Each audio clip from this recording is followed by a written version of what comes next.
ಖಾಲಿ ಸೈಟ್ ಸರ್ಕಾರ ವಶಪಡಿಸಿಕೊಳ್ಳೋದಕ್ಕೆ ಶ್ರೀರಾಮುಲು ಖಂಡನೆ ವ್ಯಕ್ತಪಡಿಸಿದ್ದಾರೆ. ದುಡ್ಡಿದ್ದವರು ಮನೆ ಕಟ್ಕೊಳ್ತಾರೆ, ದುಡ್ಡಿಲ್ದವ್ರಿಗೆ 10-15 ವರ್ಷ ಆದ್ರೂ ಬೇಕಾಗುತ್ತೆ. ದುಡ್ಡಿದ್ರೆ ಇಮಿಡಿಯೇಟ್ ಆಗಿ ಒಂದು 5 ವರ್ಷದಲ್ಲಿ ಮನೆ ಕಟ್ತಾರೆ. ದುಡ್ಡಿಲ್ದೇ ಇರೋರು ಏನ್ ಮಾಡ್ಬೇಕು? ದುಡ್ಡು ಕೂಡಿಸೋದಕ್ಕೆ 10-15 ವರ್ಷ ಬೇಕು. ಈ ಸೈಟ್ ರಿಯಲ್ ಎಸ್ಟೇಟ್ ಉದ್ಯಮಿಗಳ ಪಾಲಾಗುತ್ತೆ ಅಂತ ಶ್ರೀರಾಮುಲು ಮಾತಾಡಿದ್ದಾರೆ. ಸಿಎಂ ರಿಯಲ್ ಎಸ್ಟೇಟ್ ಬಗ್ಗೆ ಆಲೋಚನೆ ಮಾಡ್ತಾ ಇದ್ದಾರೆ ಅಂತ ಶ್ರೀರಾಮುಲು ಹೇಳಿದ್ದಾರೆ.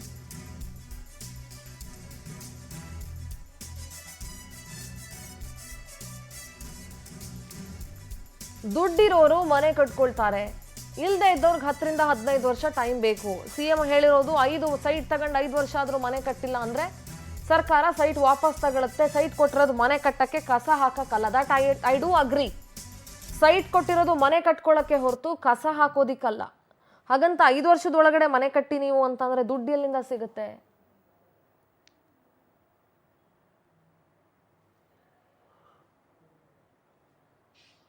ಇವತ್ತು ಮುಖ್ಯಮಂತ್ರಿಗಳು, ರಾಜಕಾರಣಿಗಳು, IAS ಅಧಿಕಾರಿಗಳು, ಇನ್ನೊಬ್ಬರು ಎಲ್ಲರೂ ಕೂಡ ಒಬ್ಬೊಬ್ರು 100 ಸೈಟ್ ಹಿಡ್ಕೋಬಹುದು. ನಾನು ಈ ರಾಜ್ಯದ ಮುಖ್ಯಮಂತ್ರಿಗಳಿಗೆ ಕೇಳ್ತೀನಿ, ನಾನು ನಿಮ್ಮ ಹತ್ರ ಎಷ್ಟು ಆಸ್ತಿ ಇದೆಯಪ್ಪ?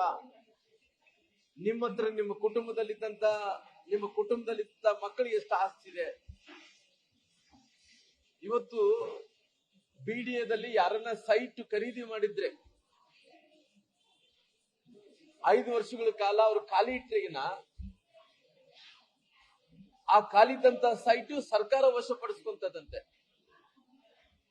ಬಡವರು ಇವತ್ತು ಎಲ್ಲೋ ರಿಟೈರ್ಡ್ ಆದಂತವ್ರು ಅವರೊಂದು ಜಾಗವನ್ನು ಖರೀದಿ ಮಾಡಿರ್ತಾರ, BDAಯಲ್ಲಿ ಇನ್ನೊಂದು ಕಡೆ ಖರೀದಿ ಮಾಡಿರ್ತಾರ. ಅವ್ರಿಗೆ ಮನೆ ಕಟ್ಕೊಳಕ್